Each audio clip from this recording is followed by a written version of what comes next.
Arjun and Ravi lived in Mussoorie. One golden afternoon, they set off for a picnic in the nearby hills, eager to visit an old church they'd long planned to see.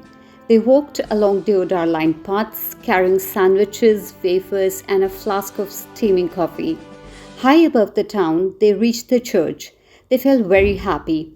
Arjun read aloud from his book about its history, while Ravi looked around and listened to him. For some time they stayed there and then found a quiet spot beneath the towering trees, laid out their mat and enjoyed their food. "Feels like a place no one's visited in years," Ravi murmured. Arjun, lost in thought, was sketching the bell tower framed by the leaves. Seeing him engrossed, Ravi started checking his phone for calls and messages. As dusk fell, a sudden gust of wind rose and the church bell rang once. Startled, they got up and after a while entered the church, but no one was inside. The silence deepened. Outside the church, a faint, sorrowful song floated through the air. They came out of the church, and suddenly Arjun seemed pulled towards it.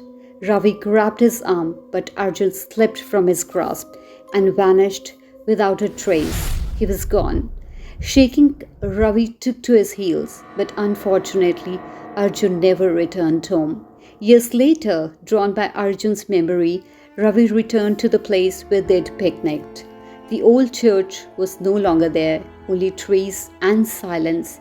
Then he saw Arjun's sketchbook lying on the grass, untouched by time. He knelt and opened it.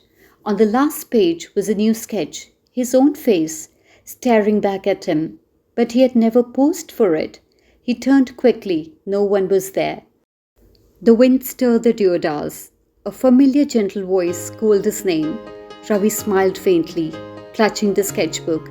Somehow he knew his dearest friend had come back, not in body, but in spirit, to stay with him forever.